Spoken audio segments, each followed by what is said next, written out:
Hey guys, tonight we're going to do something a little risky, well, not you exactly, because you're safely in your bed, but the you in our story is about to stumble into a world where a wrong leaf could turn your hike into a imagine it, dawn in the Australian bush, fog so thick you could taste the eucalyptus, and an old Aboriginal elder named Bungaree motioning you over with a grin that says, "Don't worry, I'll only let you poison yourself a little."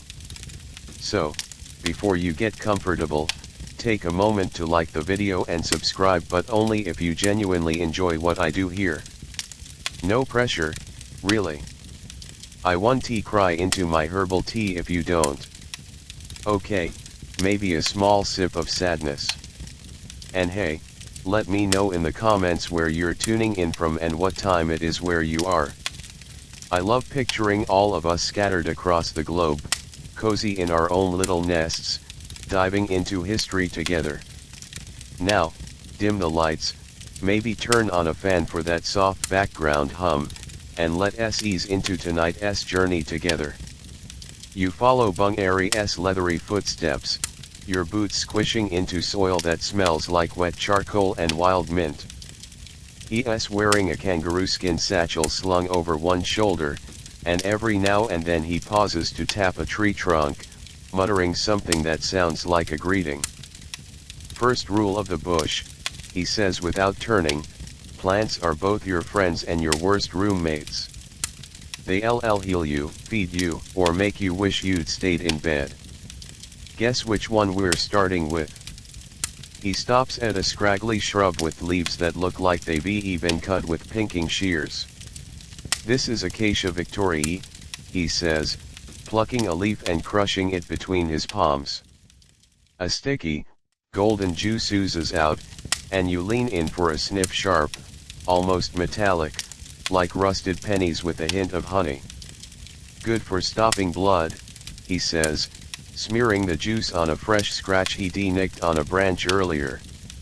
You watch, fascinated, as the red trickle slows to a halt. See nature's band-aid. But don't just trust your eyes, he adds, flicking a leaf at you. Nature's got a sense of humor. Try touching that. You reach out, fingers brushing the edge of the plant, and yelp as a swarm of tiny ants erupts from the stem, biting your knuckle like tiny, angry dentists. "Ow! What the?" Bungaree chuckles. Meet your first pain testers.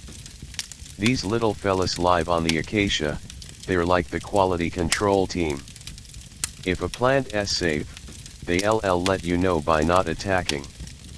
If it's well, you'd know before you even swallowed it. Clever. Humans think we invented clinical trials, but these ants were doing it for 65,000 years before we figured out how to write things down. There's the first. Aboriginal Australians have been using native plants for medicine for over 65,000 years, a tradition so old it makes most historical records look like toddler scribbles. But here's the they didn't just rely on trial and error, they had entire ecosystems helping them. Ants, birds, even the way a plant grew told a story. If a kangaroo nibbled a leaf and didn't keel over, that was a good sign. If a possum avoided it, maybe steer clear. But here's the how much of this knowledge was passed down through trial and error, and how much was, well, let's say, inspired by dreams. Bungaree mentioned something earlier about ancestors in dreams guiding them to healing plants, which some historians write off as myth, while others argue that centuries of observing nature's patterns could blur the line between reality and reverie. Was it science or spirituality? Probably both.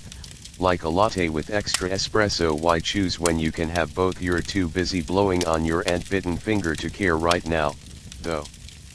Bungaree hands you a leaf of Santalum spicatum, the sandalwood tree, and tells you to rub it on the bite.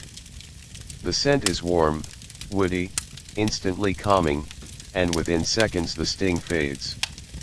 "See," he says, winking. Nature's apology gift. Now, Let us talk about the important stuff, how to tell the difference between a heal you plant and a kill you slowly plant. Spoiler alert, the ants usually do the heavy lifting. As you walk, Bungaree points out other botanical wonders. There's Dodonaea viscosa, the native hop bush, whose leaves can be brewed into a tea to fight infections long before penicillin was a twinkle in a scientist's eye. Then there's Tribulus terrestris, a spiky weed that looks like it was designed by a sadist, but whose roots can ease joint pain. Don't let the thorns fool you, Bungaree says. Some of the meanest looking plants are the kindest healers. Kinda like me, eh? You can't help but laugh, despite the lingering itch from the ant bites. He's right, though. The bush is a pharmacy disguised as a wilderness, every plant a potential cure or a cautionary tale. And as Bungaree talks, you realize this isn't just about plants, it's about a whole way of seeing the world, where every creature, every leaf, every drop of rain has a role to play in the grand scheme of healing. By mid-morning, the fog has lifted, replaced by the golden Australian sun filtering through eucalyptus leaves. Bungaree sits down by a small creek, pulling a water-worn gourd from his satchel and offering you a sip. The water is icy, sweetened by some hidden spring, and you drink deeply, feeling the day's adventures settle into your bones. Tomorrow, he says, we'll learn about the tools of the trade. How to harvest without killing the tree, and why we prefer shells over steel for cutting. Spoiler, it's not just about aesthetics. He pauses, then adds with a smirk, and don't worry, tomorrow's lesson has 0 ants. Probably. You smile, already dreading the next day's probably, but curious nonetheless. For now, though, the warmth of the sun, the murmur of the creek, and Bungaree's gentle voice are lulling you into a sense of peace. You close your eyes, picturing the acacia leaves swaying in the breeze, the ants marching in their tiny patrols, and the ancient wisdom woven into every branch. As the first chapter of our journey ends, remember this: the next time you reach for a band-aid or a painkiller, spare a thought for the Aboriginal elders who turned a bush full of thorns and ants into a hospital, pharmacy, and classroom all in one. They didn't just survive the wilderness, they understood it, in a way that modern science is still catching up to. So there you are, squinting in the morning sun as Bungaree rummages through his kangaroo skin satchel. The thing looks like it's been through a washing machine with a pack of feral cats, but he pulls out tools as gently as if they're made of glass. Today, he says, holding up a curved, iridescent shell that catches the light like a disco ball in a cave, we talk about the original Swiss Army knife. You lean in, expecting a rusty blade or a chipped stone, but instead he's holding a Fusinus spira shell. Its spiral twists like a sea snail's version of a corkscrew. The edge is honed to a shine, smooth but sharp enough to slice through a leaf without bruising it. Bet you thought only pirates used shell swords, he says, dragging the shell across a nearby eucalyptus trunk. A thin line of silvery sap wells up, trickling down in a perfect arc like someone poured honey from a teapot. Watch this: if I used a metal knife, the sap would clot like bad gravy. But shells, they're nature's precision tools. Aboriginal Australians crafted tools from shells, bones, and stones for tens of thousands of years. These weren't just crude scrapers, some shell blades were so finely worked they could rival modern scalpels. Archaeologists have found shell tools in coastal sites that date back over 30,000 years, proving that primitive doesn't mean sloppy. But here's the Bungaree flips the shell over, pointing to the spiral's direction. See how it twists to the right? Most shells are, like a right-handed screw. We only use shells for cutting because, well, watch. He demonstrates with a left-handed shell which he found in a rare moment of nature's dyslexia, he says, and the sap oozes unevenly, splattering like a toddler's paint job. Right-handed shells create a spiral cut that matches the tree's natural sap flow. Lefties, they're like using a butter knife on a steak. Now for the, did ancient tool makers know about fluid dynamics, or was this just trial and error? Some historians argue it's pure intuition, generations of noticing that right twisted shells worked better, no math needed. Others point to the precision of the cuts and mutter about Aboriginal geometry, which makes Bungaree roll his eyes. Geometry more like don't be a dummy and use the shell that doesn't make a mess, he snorts. Humans overcomplicate things.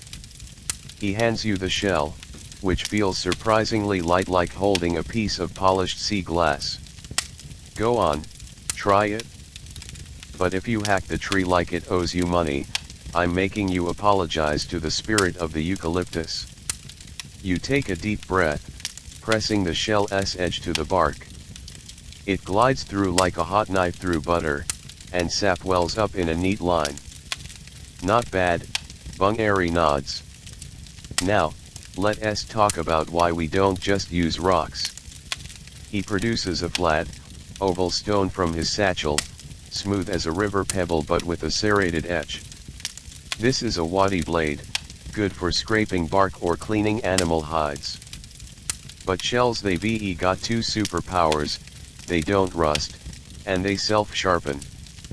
He holds the shell up to the light, showing how the spiral ridges naturally hone the edge as it's used.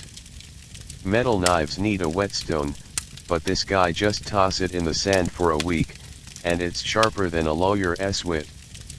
You follow him to a patch of exposed sand, where he digs up a bundle wrapped in kangaroo grass.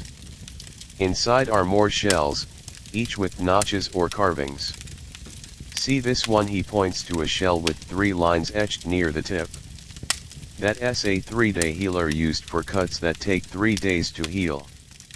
This one with the wavy line for snake bites, because the pattern looks like a snake slithering.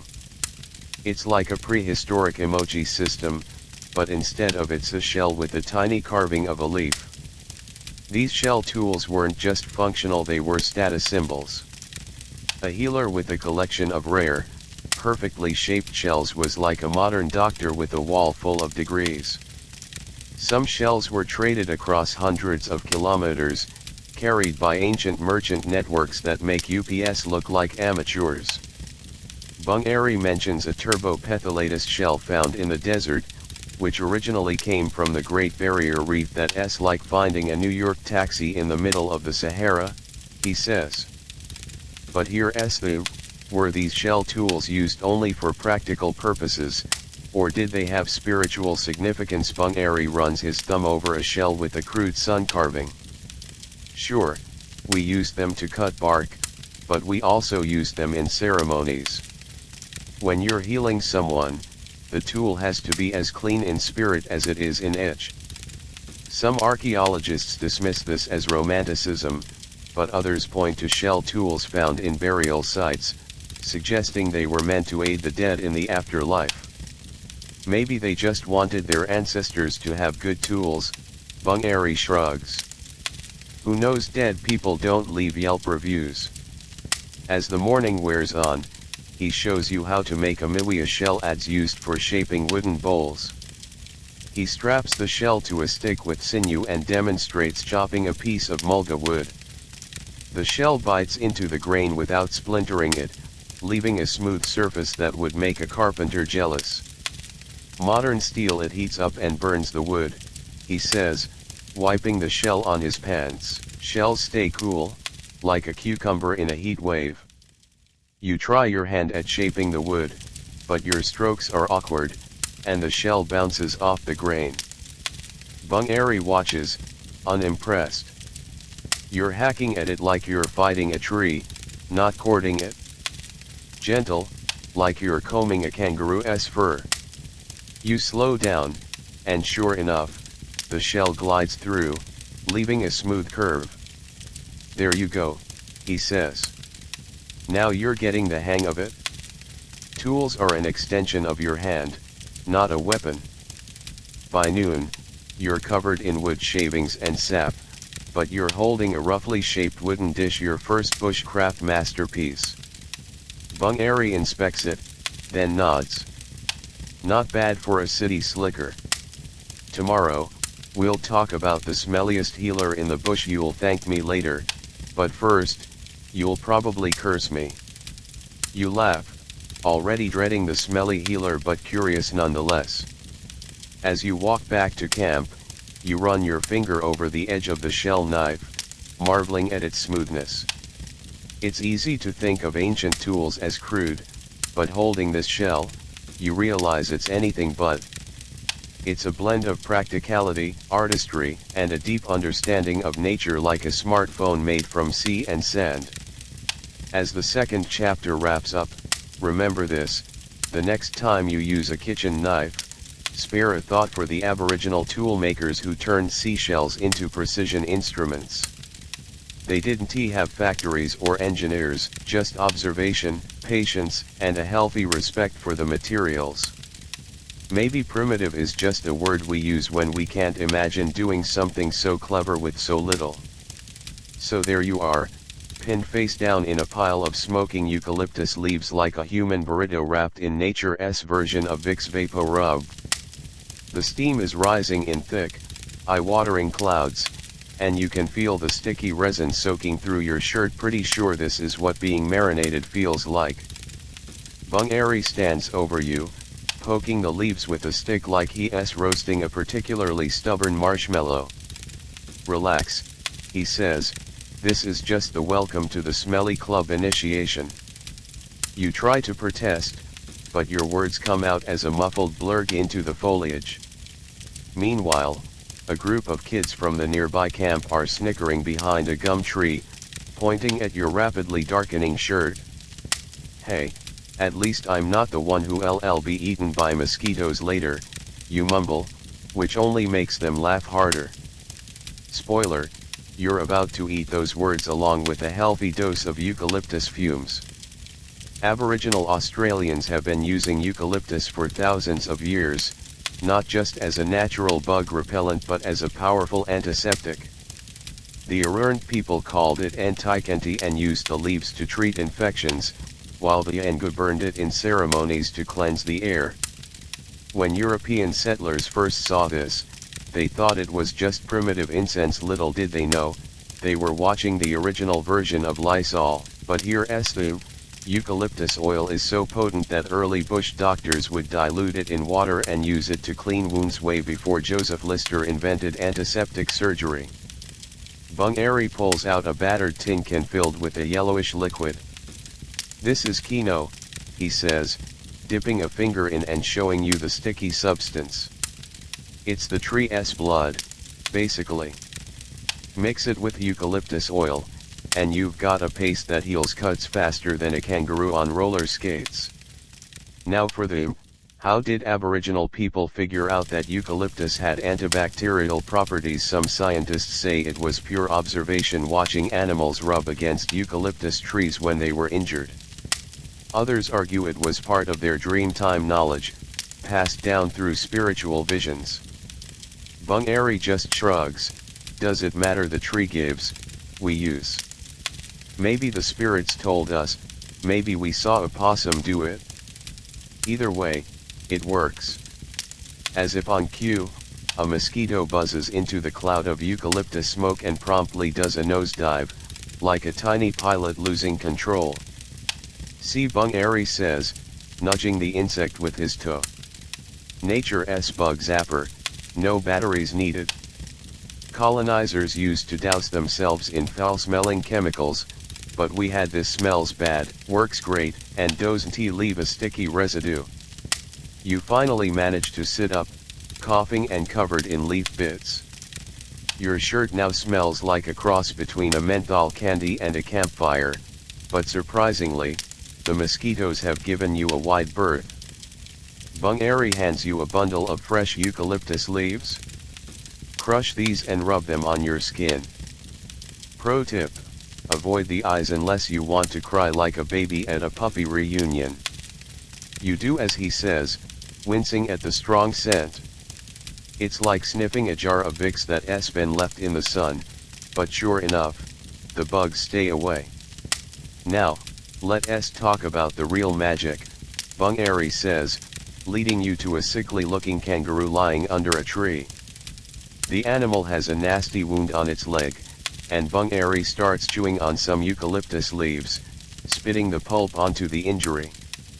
Chewing releases more oils, he explains. Don't try this at home unless you want minty fresh breath with a side of plant fiber. Chewing medicinal plants was a common practice, but not just for extraction. Some tribes believed that the act of chewing infused the medicine with the healer's intention, like adding a spiritual warranty to the treatment.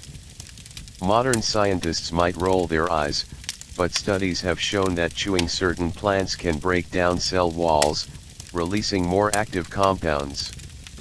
So maybe there's a method to the madness, or at least a dental hygienist's worst nightmare.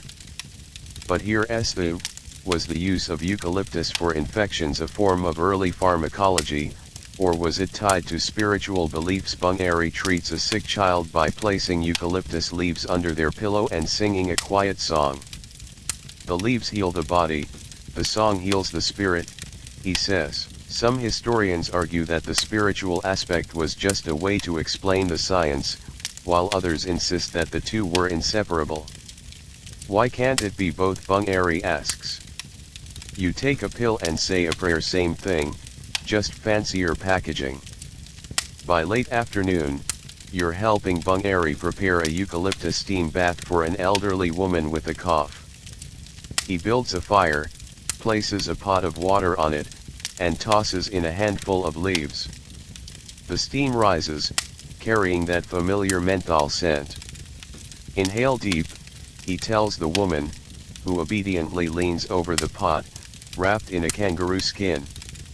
This'll clear your lungs better than any tobacco smoke. You watch as the woman's coughing subsides, and she gives Bungaree a grateful smile. It's easy to dismiss this as folk medicine, but there's a tangible sense of healing here, something more than just the chemicals in the leaves. Maybe it's the care, maybe it's the ritual, or maybe it's a little bit of both. As the sun sets, Bungaree hands you a small pouch of dried eucalyptus leaves. Keep these under your pillow tonight. They'll keep the bad dreams away and the mosquitoes, too. You take the pouch, inhaling the now familiar scent. It's still strong, but somehow comforting after a day of being marinated in it. Tomorrow, Bungaree says, we'll go on a bush pharmacy tour. I'll show you the plant that looks like broccoli but stops bleeding, and the desert banana that tastes like candy if you can avoid stepping on it, that is. You nod, already looking forward to the next adventure. As you crawl into your makeshift bed, the scent of eucalyptus surrounds you, like a natural blanket. You close your eyes, picturing the smoking leaves, the laughing kids, and Bungaree's wise words. Maybe being a human burrito wasn't so bad after all. As the third chapter comes to a close, remember this: the next time you use a eucalyptus-scented product, think of the Aboriginal people who turned a smelly tree into a natural pharmacy. They didn't need laboratories or fancy equipment, just an observant eye, a curious mind, and a willingness to get a little messy and smelly in the name of healing. The morning sun hits your face like a warm pancake as Bungaree wakes you with a stick poking your sleeping bag. Rise and shine, city slicker, he says, grinning. Today we're hitting the bush pharmacy, but first, a word of warning: don't touch anything that looks like it could bite back. Or, just don't touch anything unless I say so. Last time a newbie touched a Doriana's flower, they ended up with stings that looked like they'd been attacked by a swarm of tiny porcupines. You follow him into a sun-baked valley, the ground crunching underfoot like stale potato chips. The air smells of dust and something sweet, like caramel left out in the heat. Bungaree stops at a squat plant with thick, spiky leaves and a cluster of yellow flowers that definitely look like miniature broccoli heads. This is bulbine frutescens, he says, plucking a leaf and squeezing it. A clear gel oozes out, looking like aloe vera's less dramatic cousin. Best B-side of the desert. Slap it on a cut, and the blood stops faster than a kangaroo at a waterhole. You watch as he applies the gel to a scratch on his arm, the redness fading almost immediately.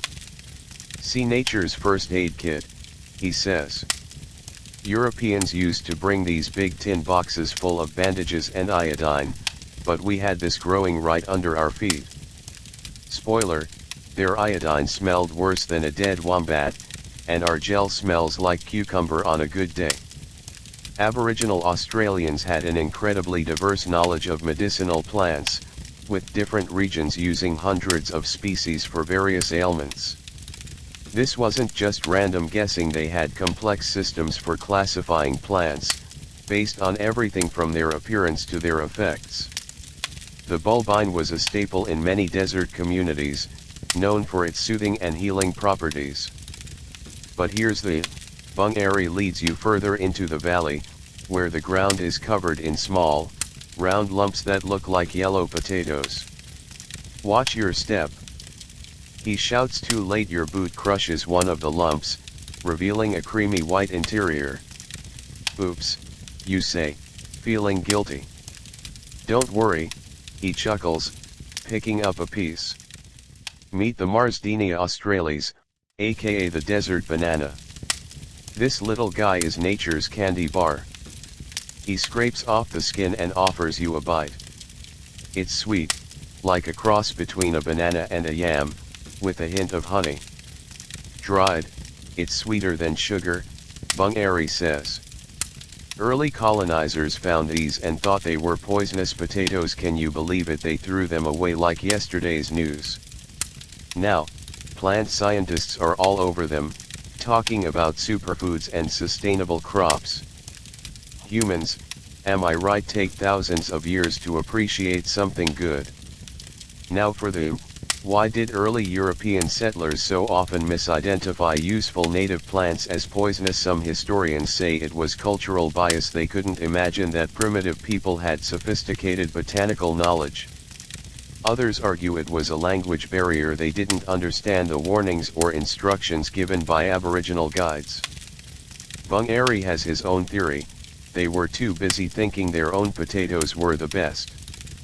Like, our potatoes are so great, these must be fake potatoes. Classic colonial arrogance. He takes you to another plant, this one with long, narrow leaves and a tall stem. This is Savola plumieri, the fanflower, he says. Brew the leaves, and it's a natural cough syrup. Tastes better than those syrups that claim to be honey flavored but really just taste like sugar water with a side of disappointment. You lean in, smelling a faint floral scent. Careful, he adds, too much and you'll be coughing more from the bitterness. Balance is key, like life. The desert banana wasn't just a snack, it was a survival food. Aboriginal people would dig up the tubers, dry them in the sun, and store them for lean times. They could last for months, providing a vital source of energy. Modern researchers are now looking at these tubers as a potential crop for arid regions, where traditional plants struggle to grow. About time, Bungaree mutters. We could have told them that 60,000 years ago. But here's the how much of the Aboriginal knowledge of plants was shared with early settlers, and how much was lost. There are stories of Aboriginal people trying to show settlers which plants were edible, only to be ignored or dismissed. Some historians argue that this loss of knowledge has had lasting effects, both on Indigenous communities and on the broader understanding of Australia's natural resources. It's like throwing away a cookbook before you even open it, Bungaree says. As the day heats up, Bungaree shows you more plants, Aromophila, which can be used to treat infections, santalum, the sandalwood you met earlier, which is good for soothing skin irritations, and acacia, which isn't just for ants, but also makes a mean gum that can be chewed for digestion. Each one has a purpose, he says, like pieces in a puzzle. You just have to know how to put them together. You spend the afternoon helping Bungaree collect desert bananas, being careful not to step on any this time. He shows you how to dig them up without damaging the plant, explaining that sustainability is key. You take only what you need, he says, and leave the rest for the next person and the kangaroos, of course. They love these things almost as much as humans. By evening, you're carrying a pouch full of dried desert banana pieces, which taste even sweeter than the fresh ones. Bungaree promises to show you how to make a desert banana cake tomorrow, if you can be trusted near an open fire, that is. As you settle down for the night, you think about all the plants you met today. It's amazing how much the bush has to offer, if you just know where to look. And it's a little sad to think about how much was ignored or wasted by those who came later. But for now, you're content to munch on your desert banana candy, listening to the sounds of the bush around you. Tomorrow, you'll learn about dream time and dosages, which Bungaree says is where the magic happens, but also where you might accidentally dose yourself into a really long nap. Sounds intriguing and a little dangerous. But hey, that's part of the adventure, right? The moment the brown snake flicks its forked tongue, your brain short-circuits like a smartphone dropped in a puddle. Bungaree's cousin Jared yelps, hopping on one foot as the snake slithers into the underbrush, his calf already swelling like a balloon filled with grape juice. Great, you mutter, just when I thought today couldn't get more exciting than watching ants carry leaves? Bungaree doesn't panic. He kneels beside Jared, sniffing the bite mark like a bloodhound. Good news, it's a Pseudechis porphyriacus, not the Oxyuranus microlepidatus, he says, ripping off a strip of Jared's pant leg. Bad news, you'll still feel like you're being hit by a bus if we don't do the dance. Aboriginal Australians developed intricate snakebite protocols that combined plant medicine with ritual dances. These weren't just superstitious hooplas. Archaeologists have found evidence of snakebite treatment tools like bone scrapers for applying poultices in sites over 40,000 years old. The dances, far from random, were choreographed to correspond with specific herbal remedies. But here's the Bungaree starts stomping on a patch of Santalum acuminatum leaves, singing a melody that sounds like a didgeridoo being played by a drunk kangaroo. This is the Wajalak dance, he explains between verses. Each step crushes a different herb, first Santalum for pain, then Dodonaea for swelling, then acacia for blood clotting. You watch as he creates a green mush, which looks like someone blended salad and threw in a few rocks for texture. Now for the is the dance purely functional, crushing herbs efficiently, or does it have a spiritual component? Some researchers argue the rhythm helps the healer focus, while others insist the song is meant to charm the venom. Bungaree rolls his eyes, it's both, you dills. The dance crushes the herbs, the song calms the patient, and the spirits, well, they probably just enjoy the show. Jared is now pale as a ghost, muttering about seeing kangaroos with top hats. Bungaree slaps the herb mush onto the bite, wrapping it in a kangaroo skin strip. Now, the important part, the dance. He motions for you to join him, stepping in a circle around Jared.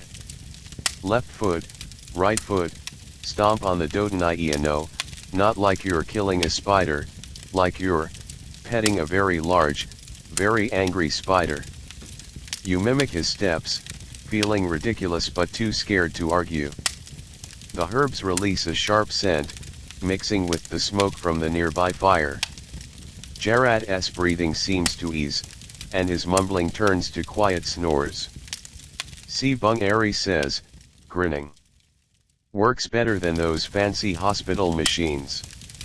Last week a tourist got bitten, and his friends tried to suck out the venom. Spoiler, they ended up with worse problems than the snake bite. The Wajalac dance's rhythm matches the heartbeat of a healthy person 60-80 beats per minute. Modern studies have shown that this rhythm can help regulate the patient's heart rate, reducing the effects of venom. Our ancestors didn't have heart monitors, Bungaree says, but they knew that a steady beat helps the body heal. Kind of like how you tap your foot to a good song, except this song might save your life. But here's the, did Aboriginal healers understand the biochemistry of snake venom, or did they just get lucky with trial and error? Bungaree's herb mush contains compounds that block certain enzymes in snake venom, as discovered by scientists in the 1990s. Lucky Bungaree scoffs. Try 65,000 years of paying attention. If you watch a snakebite victim die after eating this herb, but live after eating that one, you start to make connections. Not rocket science, just common sense. By sunset, Jared is awake and grumpy, complaining that the dance was lame and that he could be choreographed a better routine. Bungaree throws a leaf at him. Next time, you can do the dance while I take a nap. See how that works out. You help Bungaree gather more herbs, noticing that he crushes each one with a specific force, gentle for santalum, firm for dodonia. It's all about the dosage, he says. Too much acacia can make the blood clot too much, which is worse than not clotting enough. Like putting too much salt in your dinner, still edible, but you'll be thirsty for a week. As you walk back to camp, Bungaree tells you about other antidote dances, the Mimi dance for spider bites, which involves mimicking the movements of spirit figures, and the cockatoo dance for jellyfish stings, which uses wet sand and eucalyptus. Each dance is a recipe, he says, but with extra steps to keep the patient entertained while they heal. You smile, thinking about how this primitive dance is more complex than any TikTok challenge. It's a blend of science, art, and tradition, a three-course meal for the body and spirit. Tomorrow, Bungaree says, we'll check out the bark paper recipes, ancient herbal guides that look like abstract art, but are actually more detailed than a Google search. Just don't try to print them out on your laser printer. You nod, already looking forward to decoding ancient herbal graffiti. For now, though, you're content to listen to the crickets and remember the strange, stomping rhythm of the antidote dance, a beat that's kept people alive for millennia. Not bad for a bunch of steps that look like someone's trying to stomp out a campfire while drunk. Hey guys, tonight we're about to uncover the original text messages of the Australian bush, except instead of emojis and lols, it's all about which leaf to chew when your stomach feels like a washing machine on spin cycle. Picture this, you're crouched in a gum tree hollow, brushing aside a nest of very confused spiders, when your hand hits something papery. You pull it out, coughing from the dust, and realize you're holding a piece of bark that looks like it was doodled on by a stoned kangaroo. So, before you get comfortable, take a moment to like the video and subscribe, but only if you're enjoying this adventure into prehistoric Instagram. No pressure, I won't send you guilt-tripping messages like those annoying Facebook games.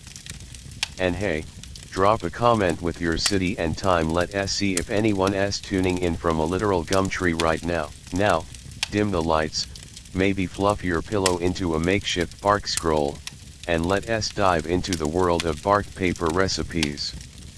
You hold the bark up to the dim light of your phone. Don't tell Bungaree you're using modern tech, he'll probably take it and use it as a fancy kindling. The surface is covered in charcoal drawings, wavy lines, stick figures, and a circle with dots that looks suspiciously like the thinking face emoji. Ah, you found a bark scroll, Bungaree says, materializing behind you like a bush ghost. Careful, that one's older than your great-great-great-grandma's favorite rocking chair. Aboriginal Australians used bark from trees like the scribbly gum eucalyptus hemastoma to create portable records of herbal knowledge. These weren't just random doodles, they were detailed guides to plant uses, dosages, and even healing rituals. Some bark scrolls have been carbon dated to over 5,000 years old, making them some of the oldest books in Australia. But here's the Bungaree points to a squiggly line that looks like a snake on a roller coaster. That's the Dodonaea plant, he says, but see how the line starts thick and gets thin, that means brew the leaves, but don't let it boil too long, you'll end up with something that tastes like swamp water mixed with socks. You squint, trying to see the resemblance. Okay, maybe not exactly like socks, but you get the idea. Now for are these bark drawings purely functional, or are they also works of art? Some historians argue they're straightforward instructional manuals, while others see deep symbolic meaning in every line. Bungaree has a third theory, probably both. Like, you want your recipe to be clear, but also to look cool when you show it to your mates. Kinda like how people today post food pics with filters. Look at my healing poultice, isn't it insta-worthy? He takes the bark from you, running his thumb over a series of dots arranged in a circle. This is the 7-day fever cure, he explains. Each dot represents a day, and the line through them means take this herb every morning, or else your fever will stick around longer than a bad cold at a birthday party. You're amazed at the simplicity yet precision, like an ancient version of bullet points, but with more charcoal smudges. Bungaree shows you how to make your own bark scroll. First, he selects a young scribbly gum, explaining that older trees get too thick and crunchy. It's like choosing paper, you want something smooth, not like sandpaper that'll scrape off your skin, he says, sliding a shell knife under the bark to peel off a thin layer. The process is surprisingly gentle, like removing a band-aid without the ouch. Once the bark is peeled, he dries it over a low fire, weighing it down with stones to keep it flat. Modern paper has bleach and chemicals, he says, but ours has fire and patience. Also, a healthy dose of hope this doesn't catch on fire. Then, using a piece of charcoal from the fire, he starts drawing a wavy line for water, a stick figure with a pouch for a healer, and a leaf with a dot inside. That's put the leaf in water, boil until the water turns green, then drink, but only a little, or you'll be up all night visiting the bush loo. The charcoal used in these scrolls wasn't just for drawing, it had antimicrobial properties. Some studies have shown that charcoal can help preserve organic materials, which is why these bark scrolls have lasted so long. Our ancestors didn't just want to write stuff down, Bungaree says, they wanted to make sure it didn't turn into a pile of mush before the next generation could read it. Like leaving a note for your kids, but with extra steps to prevent it from being eaten by ants. But here's the how were these bark scrolls used in practice? Were they carried by healers as reference guides, or were they more like communal records stored in sacred sites? Bungaree points to a scroll he found in a cave, covered in handprints. See these, each healer who used the recipe added their handprint, like a digital signature. So it's both a guide and a record of who's used it, kinda like a shared Google Doc, but with more dirt and fewer typos. As the evening wears on, you try your hand at drawing a bark scroll. You attempt to depict the acacia plant, but it ends up looking like a lopsided octopus. Bungaree tries to be encouraging, creative interpretation, maybe the acacia had a bad hair day. You laugh, smudging the charcoal with your thumb. He tells you about how bark scrolls were sometimes used in ceremonies, rolled up and buried with the dead so they could take their knowledge to the afterlife. Like bringing a cheat sheet to a test, he says, but for the spirit world. I wonder if ancestors get quiz questions about herbal remedies. Name 3 uses for sandalwood. By bedtime, you've managed to draw a semi-recognizable leaf with a line through it, which Bungaree says means don't eat this leaf, dummy. Hey, progress is progress. Tomorrow, he says, rolling up your masterpiece and tucking it into your bag, we'll explore the great herbal divide, coast vs desert remedies. Spoiler, one uses seaweed, the other uses, and both think the other is doing it wrong. It's like the great pineapple on pizza debate, but with more vitamins. You nod, yawning as you settle into your sleeping bag. The bark scroll feels cool against your skin, a tangible link to a past where knowledge was written on trees and shared around campfires. It's amazing to think that something so simple, just a piece of bark and some charcoal, could hold so much wisdom. As the 7th chapter comes to a close, remember this: the next time you jot down a recipe on a sticky note, spare a thought for the Aboriginal healers who carved their knowledge into tree bark. They didn't have pens or paper, but they had creativity, patience, and a deep respect for the natural world. Maybe that's why their notes have lasted so much longer than our flimsy sticky notes, though to be fair, sticky notes don't get eaten by kangaroos usually. The moment your toes hit the coastal sand, you're hit with a smell that's equal parts ocean breeze and, well, old sushi left in the sun. Bungaree's coastal cousin, Yara, grins at your expression, holding up a dripping clump of seaweed that looks like something a mermaid would use as a hair accessory. "Welcome to the beach pharmacy," she says, squeezing the seaweed so briny water trickles down your arm. "No sunscreen needed. Our remedies come with built-in SPF, maybe." Aboriginal coastal communities relied heavily on marine plants like seaweed Fucus spiralis for healing, while desert tribes turned to land-based resources like. This wasn't just a matter of convenience. Each environment offered unique botanical solutions, and tribes developed specialized knowledge based on their habitat. Imagine if your local pharmacy only stocked items found within a 10-mile radius. Welcome to pre-colonial Australia. But here's the Yarrow leads you to a rock pool where purple seaweed floats like underwater grapevines. "This is gracilaria, good for burns," she says, ripping off a piece and applying it to a minor scald on your arm. The seaweed feels cool and slimy, like a slug wearing a jelly coat, but the burn's sting fades instantly.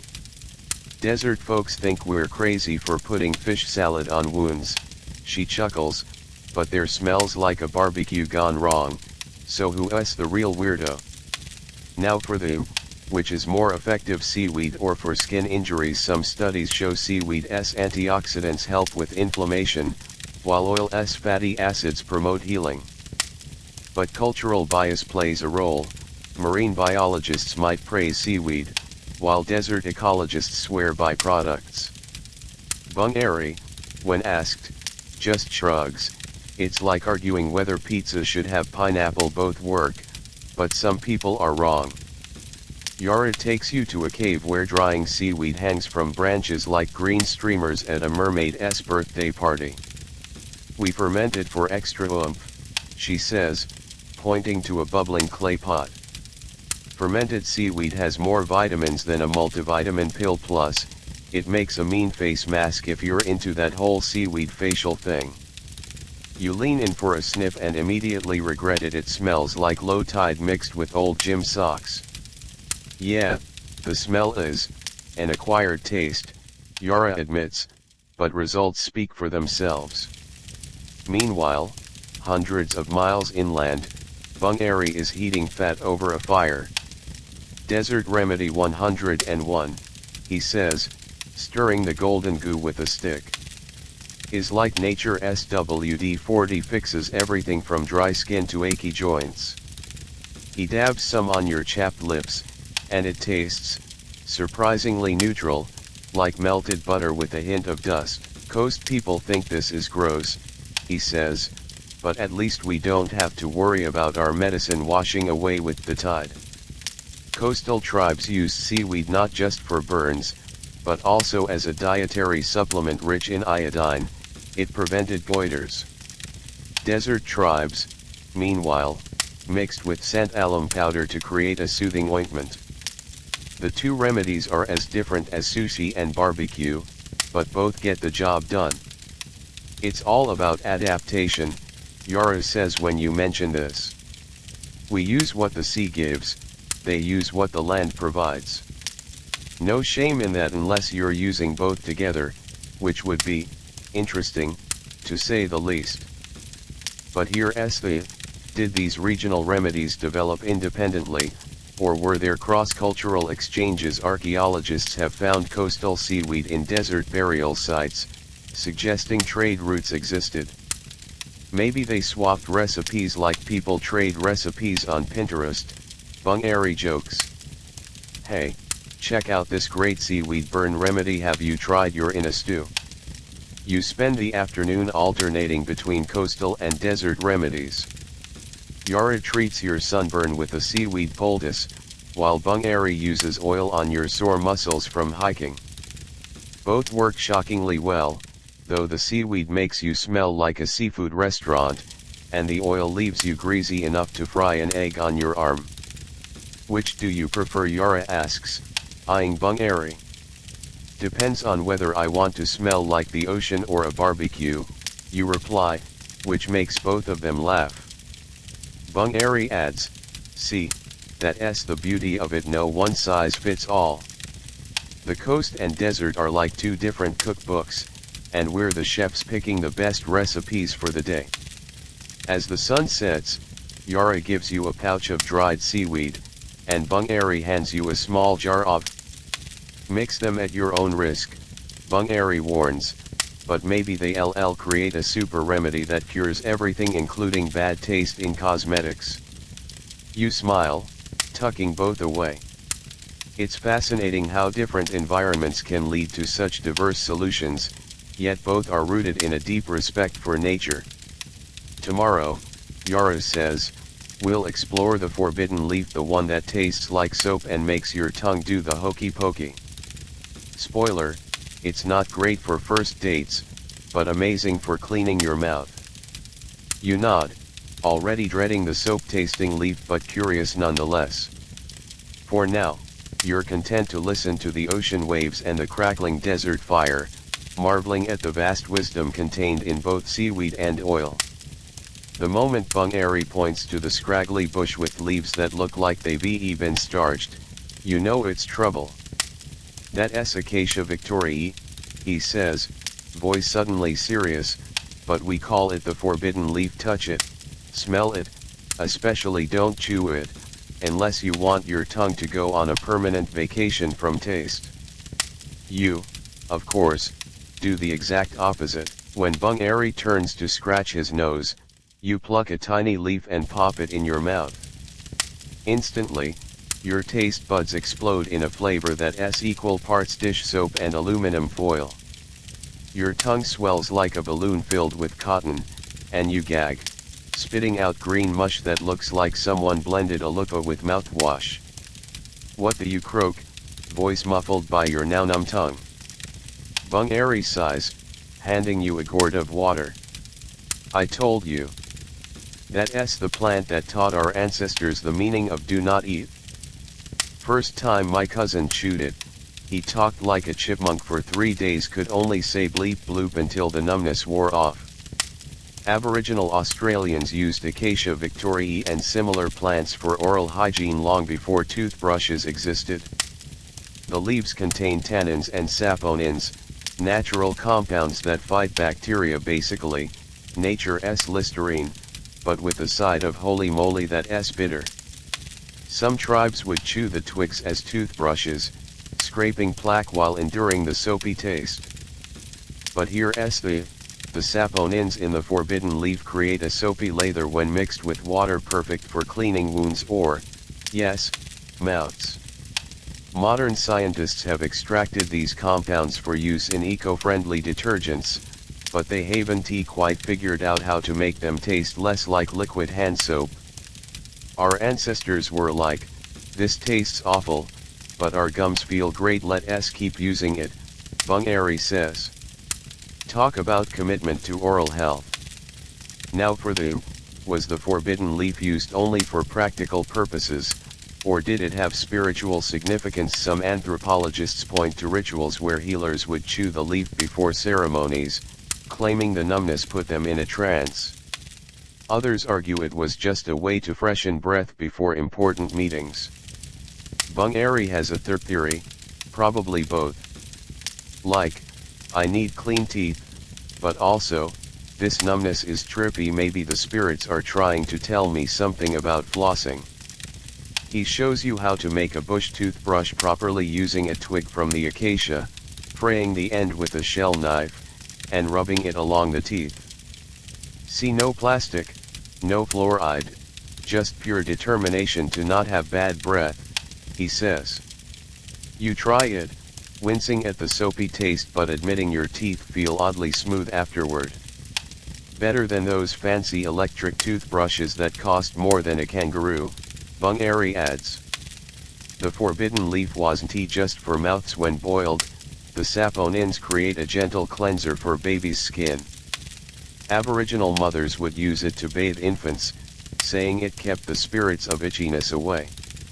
Modern dermatologists now study these natural cleansers for sensitive skin, though they're still working on the not tasting like soap part.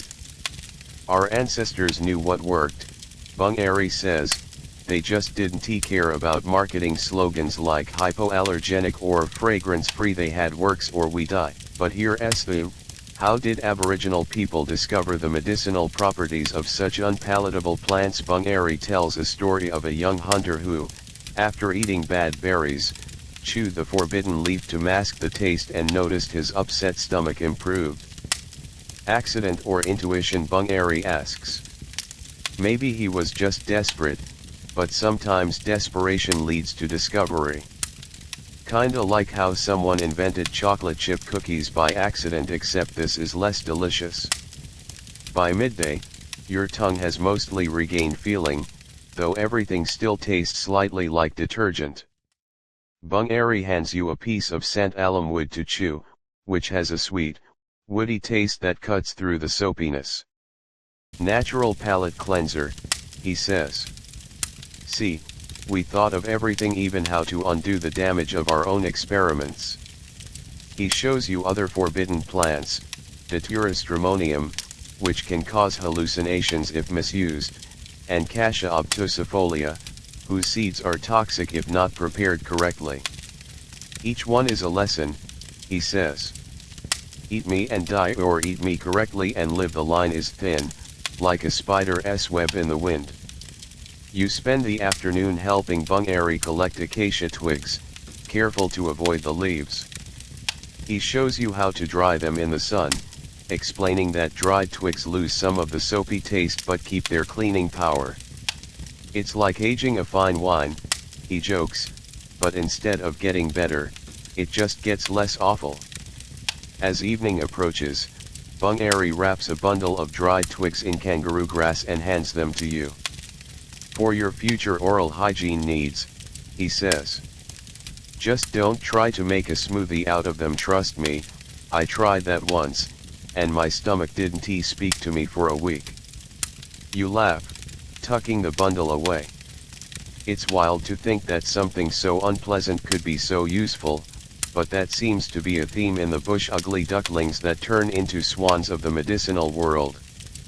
Tomorrow, Bungaree says, we'll follow the ancient trade routes and see how these forbidden leaves and healing herbs were swapped like crypto in the prehistoric world. Spoiler, they used shells instead of blockchain, and no one got scammed by a fake healing leaf NFT. You nod, yawning as you think about ancient herbal traders haggling over shells and twigs. For now, though, you're content to enjoy the sunset and the freshish taste in your mouth, grateful that modern toothpaste exists, but also amazed at the resourcefulness of those who came before. The first light of dawn catches the salt flats like a million broken mirrors, and you're squinting so hard it feels like your eyeballs are being grilled. Bungaree nudges you with a gourd of water that tastes like it's been filtered through a kangaroo's fur, not in a bad way, just authentic. "Welcome to the Kanyaka trade route," he says, gesturing to a line of figures approaching across the white expanse. "That's the Wilpena mob. They're here for our Aramofila route, and we're here for their, well, let us see what shiny things they've got." Aboriginal trade networks crisscrossed Australia for at least 40,000 years, moving goods like shells, stones, and medicinal plants over distances that make modern road trips look like walks around a block. The Kanyaka route alone stretched from the Flinders Ranges to the coast, a journey of over 500 kilometers, all without Google Maps or rest stops selling overpriced snacks. But here's the traders approaching you are wearing necklaces made of turbopethylatus shells, which originated in the Great Barrier Reef over 2,000 kilometers away. Bungaree points to a particularly shiny shell, that one's been polished with santalum oil for 3 generations. In trade terms, that's like showing up with a solid gold credit card, except it actually has value. Now for the, were these shells used as currency, or just as fancy accessories? Some archaeologists argue that the standardized size and distribution of certain shells suggest they were traded like money. Others insist they were purely symbolic, representing social status rather than buying power. Bungaree overhears you pondering this and snorts, "Does it matter if you can swap a shell for a month's worth of painkiller roots? It's money in my book." Humans love overcomplicating trade. "Just give me something shiny, I'll give you something useful, done." The Wilpena chief, a woman with a tattoo of wavy lines across her cheek, greets Bungaree with a handshake that looks more like an arm wrestle. She produces a leather pouch filled with small, red stones, hematite, good for grounding in ceremonies. "For your Aramofila," she says, dropping the stones into Bungaree's palm. He counts them carefully, then pulls out a root that looks like a gnarled piece of caramel. "3 stones per root," he says, "and throw in that blue shell necklace, or no deal." You watch, fascinated, as they haggle over shells and roots like modern people arguing over a discount at the grocery store. The woman rolls her eyes but unclasps the necklace, muttering something about city slickers driving hard bargains. Bungaree grins, handing over the root. "See, trade is trade, whether you're in a skyscraper or a desert. The Aramofila root they're trading isn't just a painkiller, it's also a natural dye. Aboriginal people would grind it into a powder and use it to paint ceremonial tools, meaning each trade was also a transfer of artistic materials, like killing 2 birds with 1 stone," Bungaree says, "except we're killing pain and getting cool colors, which is way better than killing birds." But here's the, how did these vast trade networks stay organized without writing or phones? Bungaree points to a series of cairns, rock piles dotting the salt flat. "Each cairn has a story," he says. "That one means water here in the rainy season, that one means beware of snakes. It's like a prehistoric GPS, but with more rocks and less battery anxiety." Some historians argue these were just natural formations, while others see them as intentional waymarkers. "Of course they're intentional," Bungaree scoffs. "Do you think rocks just pile up like that by accident? Nature's not that organized."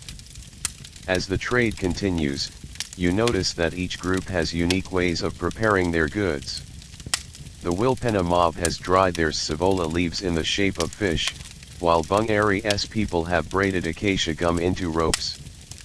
"Presentation matters," Bungaree says. "A nicely wrapped herb is like a gift, makes the trade feel more neighborly, you know." He shows you how to identify different tribes by their trade goods. The Murray River people always carry nymphaea roots, water lilies, good for soothing sore throats. The Arnhemland mob brings cycas seeds, but only after they've leached the toxins. Don't eat those raw, unless you want to meet your ancestors early. You help carry a bundle of Dodonia branches to the Wilpenna camp, marveling at the trust between these groups. They've never met before, but they share a common language of trade. No contracts, no lawyers, just a handshake and a promise. Modern people think this is primitive, Bungaree says, but who is more primitive, the ones who trade with honor, or the ones who need a 100-page contract to buy a cup of coffee? By midday, the trade is done, and both groups sit down to share a meal of roasted kangaroo and desert bananas. The Wilpenna chief shows you a shell tool that has been passed down for 5 generations, its edge still sharp as a razor. Trade isn't just about goods, she says, it's about sharing knowledge. Every time we meet, we learn something new, like how your people prepare aromophila root differently. Bungaree nods, chewing on a piece of kangaroo meat. Exactly. It's like a big, continent-wide potluck. Everyone brings their best dish, and we all go home happier and fuller. As the afternoon sun begins to set, the Wilpenna mob starts packing up to head back to their lands. They wave goodbye, their shell necklaces clattering in the wind like a prehistoric wind chime. Bungaree waves back, then turns to you with a grin. Tomorrow, he says, we're going to crash a science lab and watch chemists lose their minds over our herbs. Spoiler, they'll be so busy looking at test tubes, they won't notice that we've been doing this for 65,000 years without goggles or white coats. You laugh, already looking forward to the next adventure. For now, though, you're content to sit by the fire, listening to Bungaree tell stories of ancient traders who crossed deserts and oceans just to swap a few shells for some healing roots. It's amazing to think that long before the Silk Road or Marco Polo, there were people here doing the same thing, connecting cultures, sharing knowledge, and proving that no matter where you are, humans have always found a way to say, hey, I've got something you might want. What you got to trade? Hey guys, tonight we're crashing a science party. Think white coats, beakers, and way too much cologne that smells like I just graduated from med school and spent all my money on expensive soap. Picture this, you're hiding behind a fume hood, watching a chemist named Dr. Jenkins squint at a petri dish like it's a crossword puzzle written in ancient Greek. Except instead of clues, there's a blob of green goop from Bungaree's acacia poultice, and the dish is covered in tiny bacteria corpses. Fascinating, Dr. Jenkins mutters, pushing up his glasses. This compound is inhibiting staphylococcus better than our current antibiotics. But, how did they know? So, before you get comfortable, take a moment to like the video and subscribe, but only if you're enjoying this behind the scenes look at science versus ancient wisdom. No pressure, I won't judge if you're too busy googling does acacia kill bacteria right now. Pro tip, don't do that while driving, unless you want a very awkward conversation with the police. And hey, let me know in the comments where you are and what time it is. Maybe we can all agree that late night science documentaries are way better than reality TV. Now, dim the lights, maybe pretend your bedside lamp is a lab microscope, and let us dive into modern science versus ancestry. You watch as Dr. Jenkins places a drop of eucalyptus oil next to the bacteria. The tiny critters do a nosedive, like they're avoiding a bad smell at a party. Eucalyptol, he mumbles, typing furiously on his laptop, known antibacterial, but the concentration here is, wait, this is stronger than pharmaceutical grade.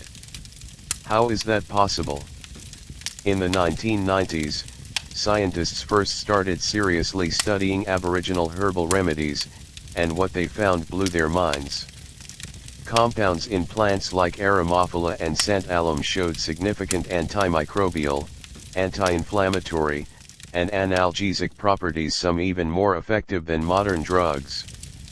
This wasn't just folk medicine anymore, it was legitimate pharmacology with a 65,000-year head start.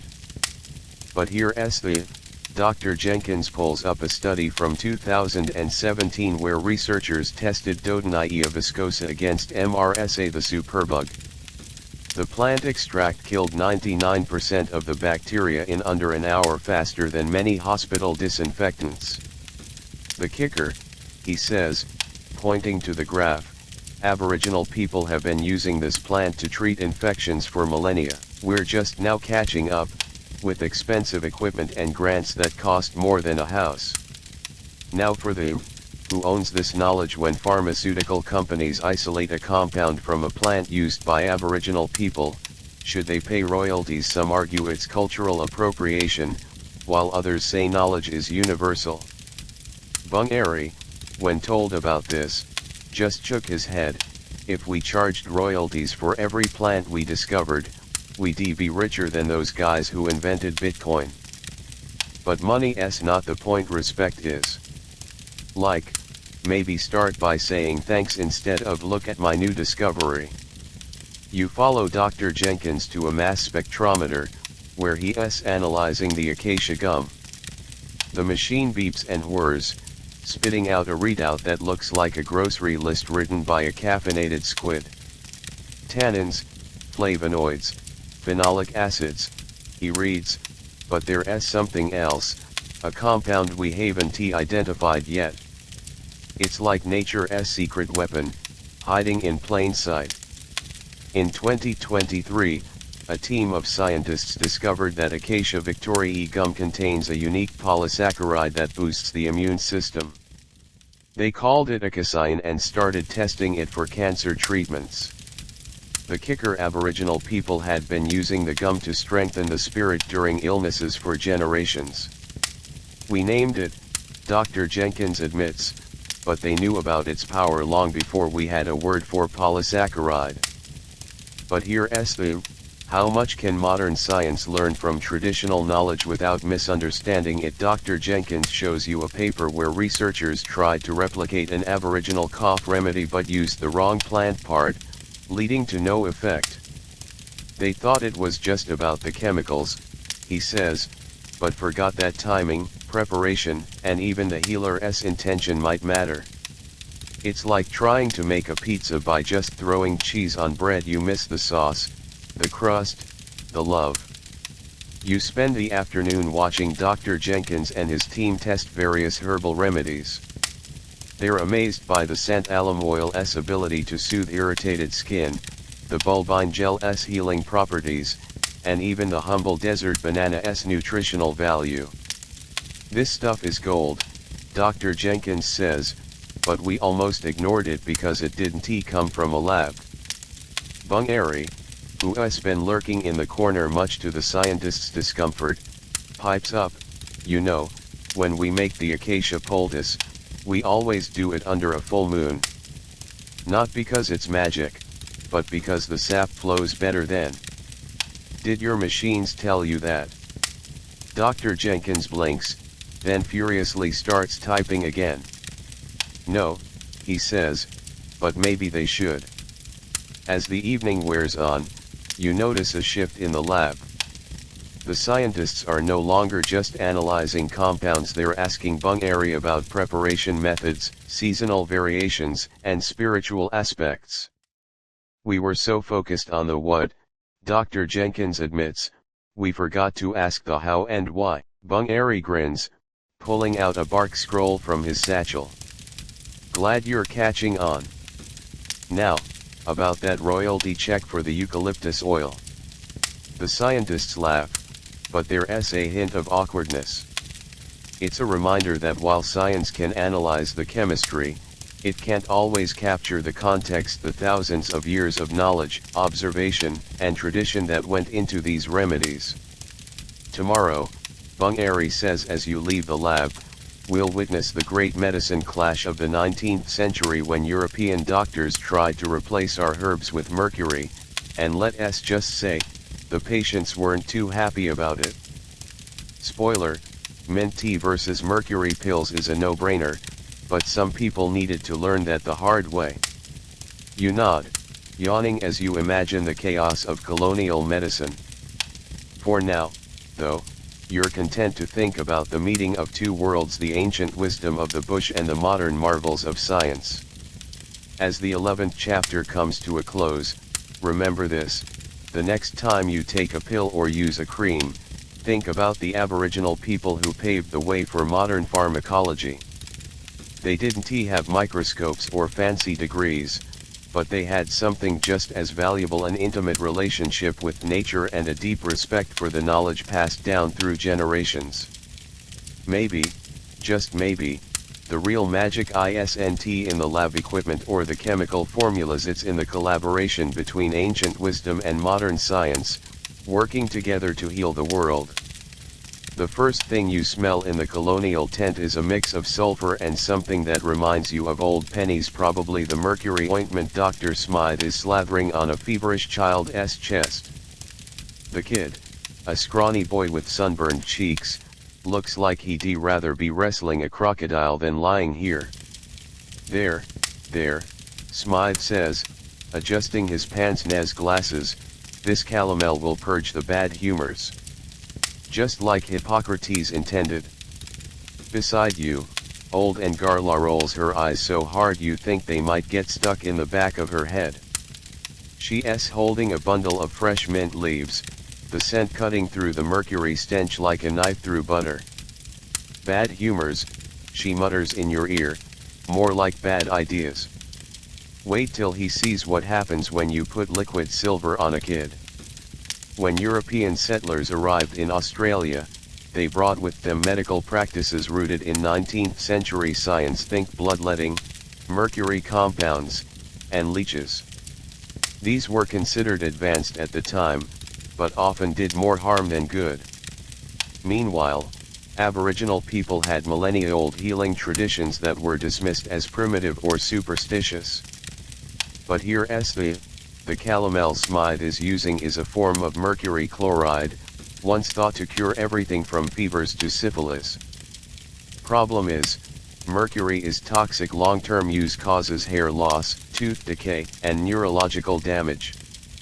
They called it a cure-all, Ngarla whispers, but it was more like a kill-all. Slowly, my great-grandma saw a whole village get sick from this stuff. They thought it was a curse, but it was just bad medicine.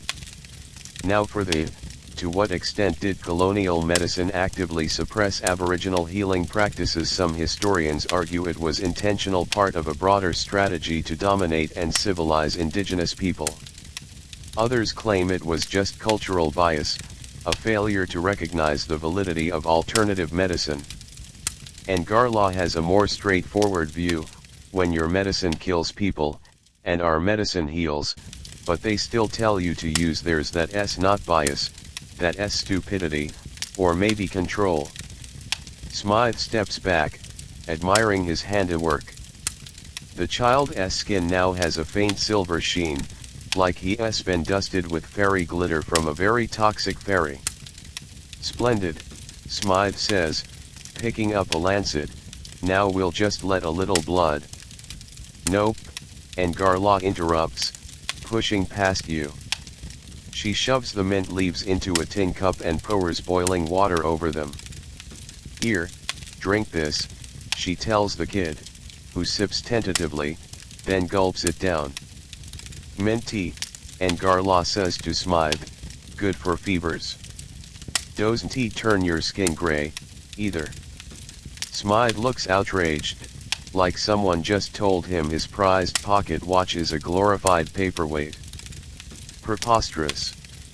Herbal remedies have no scientific basis. But he's cut off by the child, who lets out a massive sneeze, then grins. I feel better, he says, color returning to his cheeks.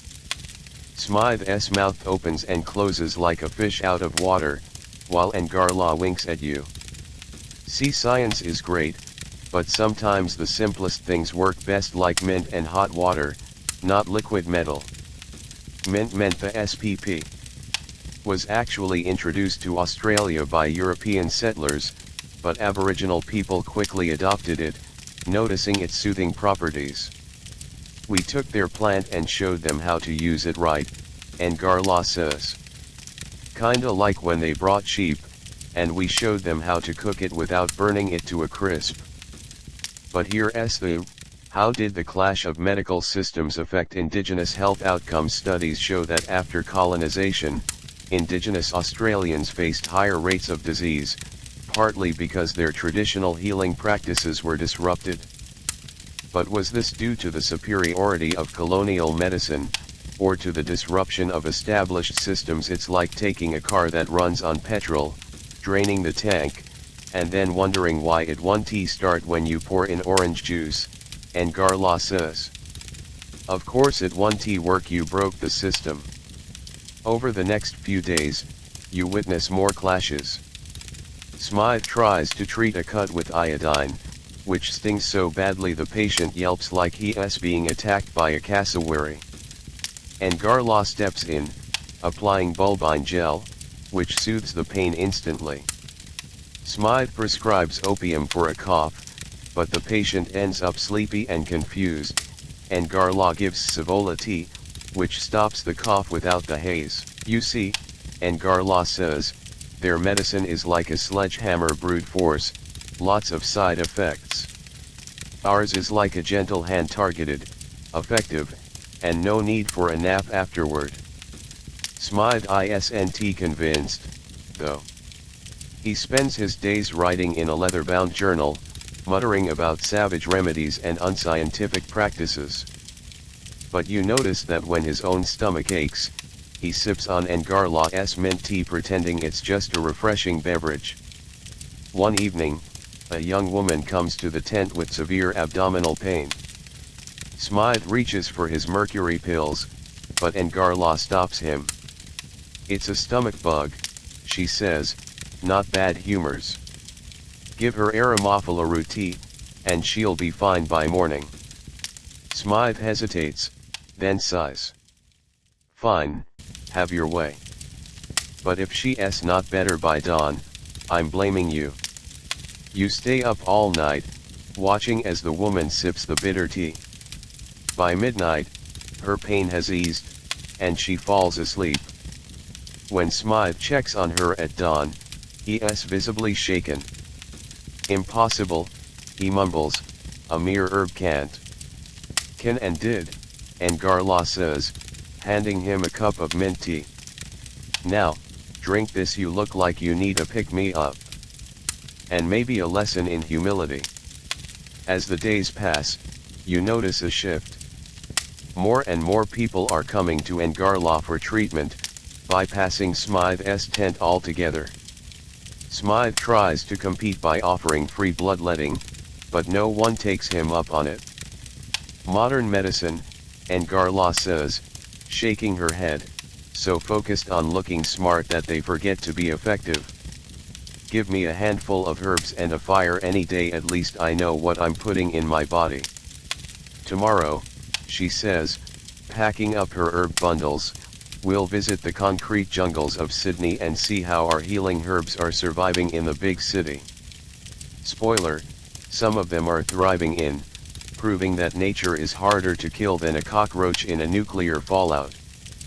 You nod, already looking forward to the next adventure. For now, though, you're content to sit by the campfire, listening to Garla tell stories of how her people outsmarted colonial doctors time and again. It's a reminder that knowledge doesn't come from a fancy degree or a leather-bound journal. It comes from observation, experience, and a willingness to admit that sometimes, the old ways are the best ways. The first thing you notice about the community garden is the smell, part concrete, part coffee shop, and a surprising hint of mint that's definitely not from the nearby Starbucks. Auntie Edna, wearing a floppy sun hat and gardening gloves with koala prints, waves you over from behind a raised bed filled with weeds. Don't let the city fool you, she says, pulling up a plant with leaves. This Taraxacum officinale is worth more than that overpriced matcha latte you bought earlier. Aboriginal people have been adapting their herbal knowledge to urban environments for generations. When forced into cities, they didn't abandon their traditions. They started identifying medicinal plants growing in cracks and vacant lots. A 2020 study found that over 70% of urban Indigenous Australians still use native plants for health, proving that tradition is tougher than a cockroach in a skyscraper. But here's the Auntie Edna holds up a dandelion. Yes, the same weed you curse in your lawn. Roots are good for liver health, she says. Leaves are a natural diuretic. City folk pay big bucks for dandelion tea, but we've been brewing it since before Starbucks existed. Spoiler, ours tastes better without the artisanal markup. She points to a patch of Solanum nigrum growing near a dumpster. Black nightshade berries are toxic, but leaves cooked right can lower blood sugar. Bet your doctor hasn't prescribed that yet. Now for the, should cities actively plant native medicinal herbs in public spaces? Some urban planners argue it's unsightly and weedy, while Indigenous health advocates say it's a form of green colonialism to remove useful plants. Auntie Edna rolls her eyes. They spend millions on decorative flowers that do nothing, but let a good plant grow. It's like banning vegetables from a garden because they're not pretty enough. She leads you to a concrete alley where acacia dealbata grows through a crack in the pavement. Silver wattle, she says, breaking off a branch. Resin is still good for cuts, even if it's growing next to a parking meter. The city can't kill nature's pharmacy. Weeds are like the cockroaches of the plant world. They survive everything. You crouch beside a drain, where Dodonaea viscosa is thriving in a pile of litter. Auntie Edna plucks a leaf, still has those anti-inflammatory compounds, even when growing in pollution. Modern studies say it's because the plant adapts, produces more antioxidants to fight stress. Kinda like how we humans drink more coffee to survive deadlines. In 2019, a team of botanists found that urban Aromophila plants had higher concentrations of medicinal compounds than their rural cousins. The pollution stress makes them toughen up, Auntie Edna says, like a plant going to the gym. So actually, city herbs might be more potent. Take that, organic farmers. But here's the, is urban foraging for medicinal plants safe? Some studies warn about heavy metal accumulation in city-grown plants, while others argue that proper preparation like washing leaves thoroughly reduces risks. Auntie Edna has a practical solution: don't pick from next to a busy road, dummy. Use your eyes. If the plant looks sick, don't eat it. Same as in the bush, just with more traffic. She shows you how to make a simple cough remedy using urban scent alum seedlings. They grow in parks, between playground equipment, she says, crushing a leaf. Smells like sandalwood, but younger plants are milder. Perfect for city kids who want to sit still for a traditional remedy. As you walk, Auntie Edna points out other urban healers: Tribulus terrestris growing in a parking lot, good for joints. Portulaca oleracea in a sidewalk crack soothes stomach aches, and even Plantago major by a bus stop treats insect bites. Everywhere you look, there's medicine, she says, but you have to know where to look and ignore the keep off the grass signs. You help her collect taraxacum roots, being careful not to disturb the nearby graffiti. Auntie Edna talks about her work with urban Indigenous youth, teaching them to identify plants in their neighborhoods. Some kids think weeds are just, well, weeds, she says, but when you show them a dandelion can heal their grandma's arthritis, suddenly it's cool. Like turning a boring old plant into a superhero. By afternoon, your basket is full of weeds that would make any gardener cringe. Auntie Edna smiles. Now, we'll make a tea that'll knock your socks off, figuratively, of course. Don't want you walking around barefoot in the city. She brews the dandelion roots with a few mentha leaves withering in a plastic cup. The tea is earthy, slightly bitter, but surprisingly refreshing. Better than any detox tea you'll find online, she says, and it didn't cost 30 a box. Tomorrow, Auntie Edna says, packing up, we'll meet the young healers' kids with iPhones and herbal apps, trying to blend tradition with tech. Spoiler, their grandparents think it's cheating, but maybe it's just evolution, like herbal remedies getting a smartphone upgrade. You nod, sipping the tea as you watch cars zoom by. It's strange to see medicinal plants thriving in the shadow of skyscrapers, but there's something comforting about it, proof that tradition can adapt, even in the most unlikely places. As the 13th chapter ends, remember this: the next time you see a weed in the city, take a second look. It might just be nature's way of reminding us that healing is all around, if we're willing to see it, even in a concrete jungle, even next to a dumpster, even when it looks like nothing more than a pesky dandelion. Hey guys, tonight we're about to witness a clash of generations that's older than sliced bread but way cooler, because it involves teenagers with smartphones and elders with knowledge older than the internet. Picture this: you're trailing behind a kid named Kai, who's wearing a hoodie with a kangaroo graphic and AirPods, but like the budget version that keep falling out. He's holding a smartphone that's covered in stickers of Aboriginal dot paintings, and every now and then he stops to point the camera at a plant, muttering, "Simon, baby, load theodal reedy." So, before you get comfortable, take a moment to like the video and subscribe, but only if you're ready to see traditional healing get a high-tech makeover. No pressure, I won't judge if you're busy googling Aboriginal herbal apps during this. Just don't do it while driving, unless you want a very awkward explanation for why you're staring at your phone instead of the road. And hey, let me know in the comments where you are and what time it is. Maybe we'll find out someone's tuning in from a literal bush while using their 5G connection. Now, dim the lights, maybe pretend your ceiling fan is a high-tech herbal scanner, and let's dive into the world of young healers. Kai stops at a scraggly acacia and holds up his phone. A blue hologram pops up, showing the plant's leaves and a 3D model of its resin. "See," he says, tapping the screen. The app says Acacia Victoriae, good for cuts, but watch out for the ants. Oh, and there's a video of Auntie Edna showing how to prepare the resin. Way better than trying to remember her rambling stories. Aboriginal knowledge has always been passed down orally, through stories, dances, and hands-on learning. But today, young Indigenous Australians are using technology to preserve and share this knowledge. Apps like Bush Medicine and Tjukurpa teach digitized generations of wisdom, making it accessible to a new generation that grew up with screens. But here's the Kai's app uses AR augmented reality to overlay traditional knowledge onto the physical world.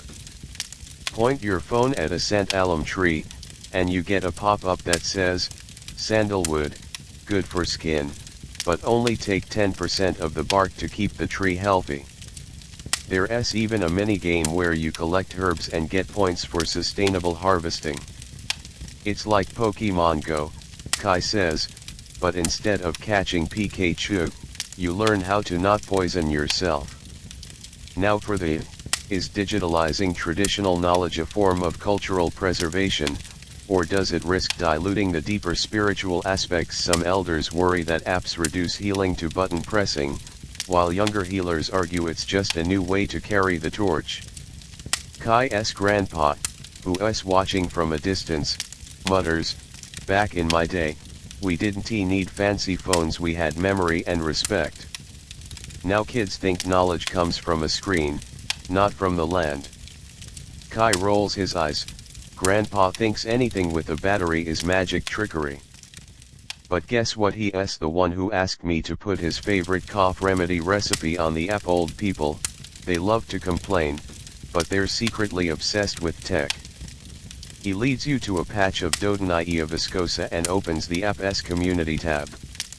There, users have shared photos of their herbal remedies, along with comments like, added honey to the tea makes it less bitter, 1010 would recommend, and warning, don't brew for more than 5 minutes unless you want it to taste like swamp water. The app has a Dreamtime section where elders share audio recordings of their visions and stories. Kai plays one from his grandma, who talks about meeting a spirit kangaroo that showed her which plants to use for headaches. Modern science says it's just her brain interpreting patterns, Kai says, but I think it's cool either way. Knowledge is knowledge, whether it comes from a dream or a textbook. But here's the, how does digital affect the practice of healing? Some anthropologists argue that hands-on experience is irreplaceable, while others say digital tools can enhance learning. Kai demonstrates by using the app's dosage calculator. You input the patient's weight and symptoms, and it suggests a herbal remedy with precise measurements.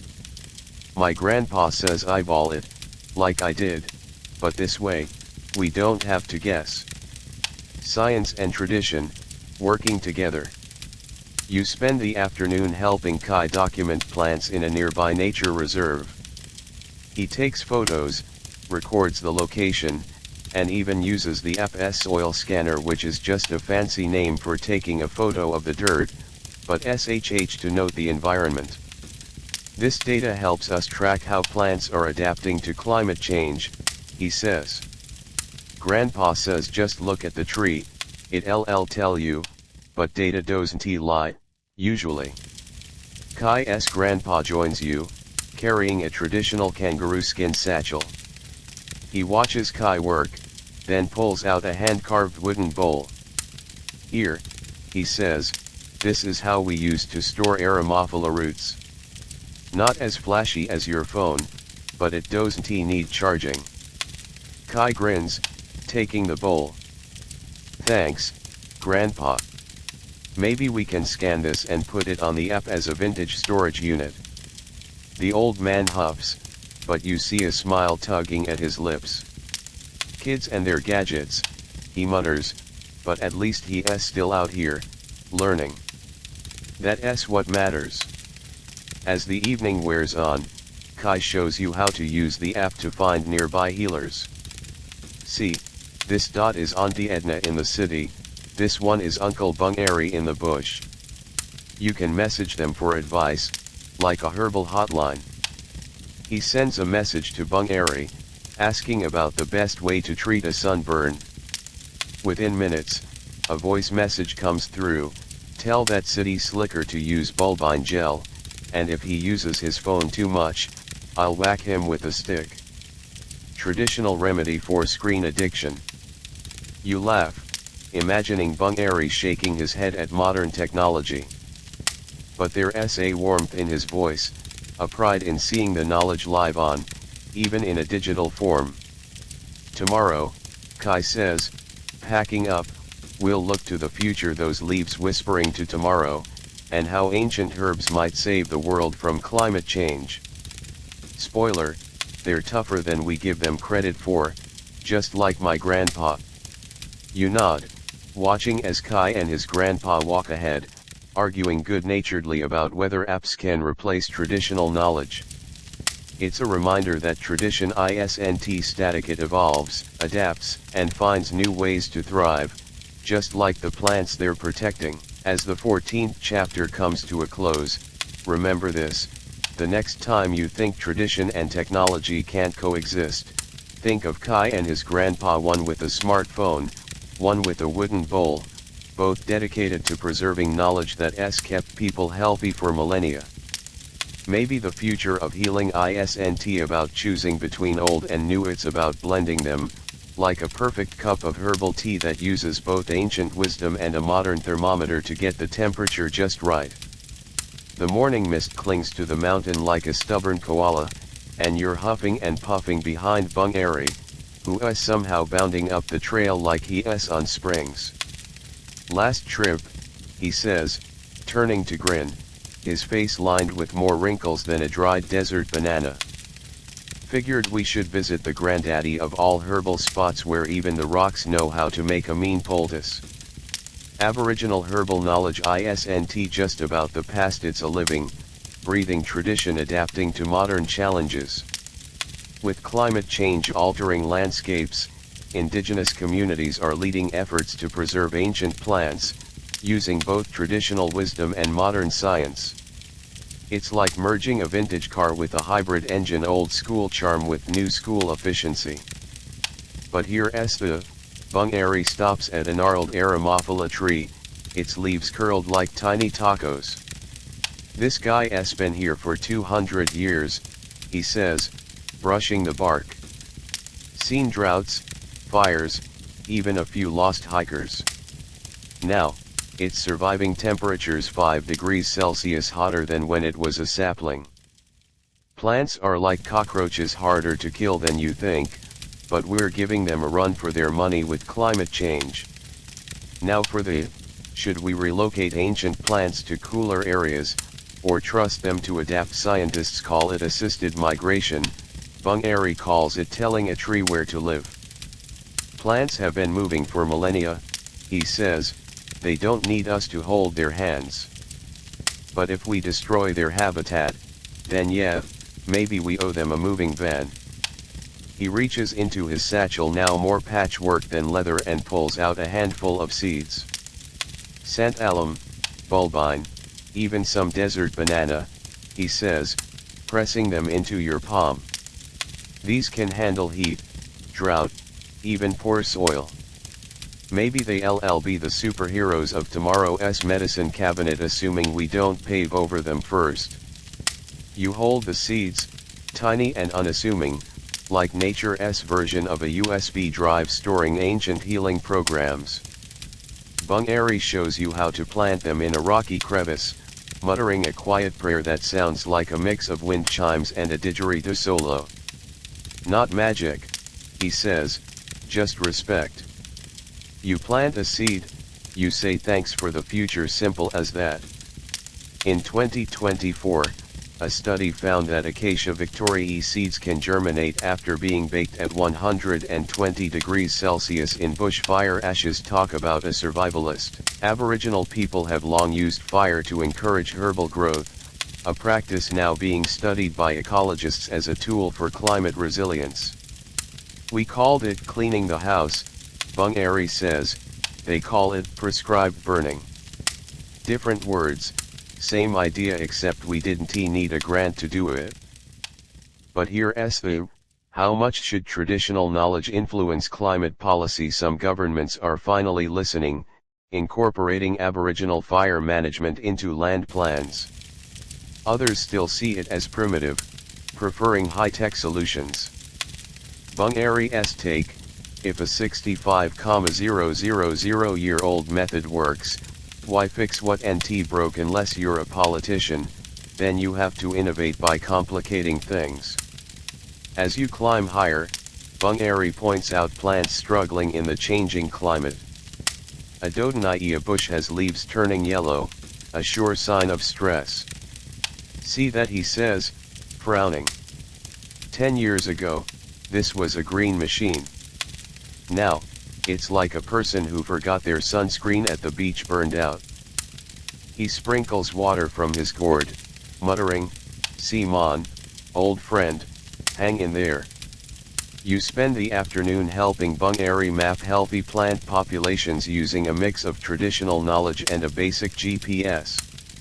Kai showed me how to use this, he says, squinting at the screen.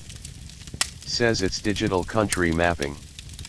I say it's a fancy way to not get lost, but whatever. If it helps save the plants, I'll use a frickin' spaceship. He tells you about a project where indigenous youth are crossbreeding drought-resistant herbs with modern crops. They're making a super desert banana, he says, grinning. Bigger, sweeter, and able to grow in your grandma's backyard, assuming she doesn't pull it up thinking it's a weed. As the sun sets, Bungaree sits on a rock, looking out over the valley. Future's tricky, he says. We can pass down seeds, stories, apps, but will anyone listen? Kai says yes, that technology will keep the knowledge alive. I say yes, but only if people remember that plants are more than just resources, they're family. He hands you a small wooden box, carved with patterns that look like the bark scrolls. Inside are the last santalum seeds from this mountain, he says. Take them, plant them, tell their story. Maybe one day, your grandkids will thank you for not letting them go extinct. You hold the box, feeling the weight of history and hope in your hands. It's a reminder that the past, present, and future are all tied together, like the roots of a tree spreading deep into the earth. Now, Bungaree says, standing up, let us head down. I'm too old to be climbing mountains at sunset. My knees are telling me they'd rather be retired on a beach with a pina colada. You laugh, following him down the trail, the seeds in your pocket rustling like tiny whispers of tomorrow. The trail down is bathed in golden twilight, and Bungaree's steps slow to a gentle amble. The mist has lifted, replaced by the soft hum of insects and the distant call of a whip bird. You can feel the day's adventures settling into your bones, each step grounding you deeper into the earth. Bungaree stops to point at a firefly, its tiny light blinking like a natural Morse code. See that nature's nightlight, he says, voice softening. Same way, the herbal knowledge is a light in the dark, sometimes faint, but always there if you know where to look. Your eyelids are growing heavy, the rhythm of walking becoming a lullaby. The wooden box in your pocket feels warm, as if the seeds inside are dreaming of future sprouts. Bungaree's voice fades into the background, blending with the rustle of leaves and the sigh of the wind. You don't have to save all the plants, he murmurs, just plant one. Water it, talk to it, maybe even sing it a bad song. That's how traditions stay alive, one small act at a time. The campfire comes into view, its glow welcoming like an old friend. Bungaree gestures for you to sit, wrapping a kangaroo skin around your shoulders. Rest now, he says, the seeds will wait. Tomorrow is another day, but for now, just be here, in this moment, where the past and future meet in the quiet of the night. You close your eyes, listening to the crackle of the fire and Bungaree's gentle breathing. The world fades into a soft blur, and you feel yourself drifting, carried by the current of stories and the promise of tomorrow's leaves.